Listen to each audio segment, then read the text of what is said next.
Hello, ladies and gents, boys and girls, people of all sexualities, identities, and more, and welcome back to another Doctor Who review. And today's Doctor Who review is none other than The Curse of Fatal Death. Yes, I thought it's about time we get round to this. We've already done the Shulker Doctor, we've done Doctor Who and the Daleks, so why not chuck in there Curse of Fatal Death?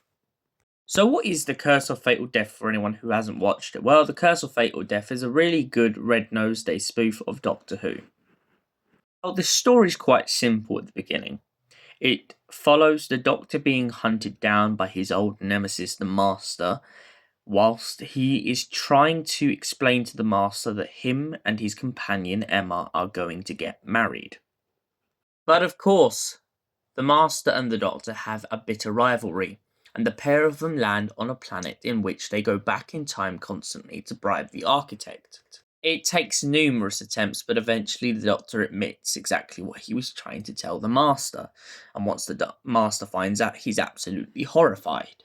But nonetheless, the Master still wants his conquest and still aims to kill the Doctor, and he will do it to any means possible.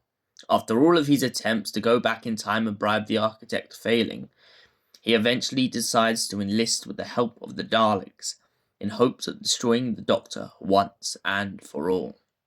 But once the pair and his companion are abducted by the Daleks, they find themselves in a bit of a situation. The Doctor keeps on taking the mick out of the Master because of his etheric beam locators, which the Doctor just says are breasts, but minus that joke, which is pretty funny. Minus that joke, the Doctor is trying to help the Daleks fix a machine, but in doing so, it causes him to regenerate numerous times. Rowan Atkinson goes from Hugh Grant to Richard E. Grant to Jim Broadbent and Joanna Lumley. Each of these incarnations bring a special something to the role in this small comedy spoof. It turns out that the Doctor almost uses up all of his lives before he becomes Joanna Lumley, on the basis that he regenerates so many times due to the radiation from the Daleks' machine. When it seems that all hope is lost, the Master and the Daleks begin to mourn the loss of the Doctor, as he was a good adversary, but all of a sudden he regenerates into Joanna Lumley. Spoof ends with the Doctor and her companion's relationship being a bit altered on the basis that Emma doesn't want to go out with a woman.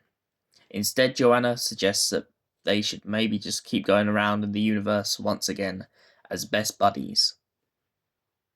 From the disorientation in Joanna Lumley's head from the regeneration, she starts to realise that she doesn't completely recognise the Master, but she knows that they definitely went to school together. So what was my thoughts on The Curse of Fatal Death? Put it this way, I think this story is so good that it, minus certain comedy elements, it could have easily been a TV episode. Jim Broadbent, Richard E. Grant, Hugh Grant, and Joanna Lumley and Rowan Atkinson all feel like the Doctor in this story. No matter what clothes they're wearing or what action they take, they feel so much like the Doctor. Jonathan Pierce, who plays the Master in this story, is absolutely phenomenal.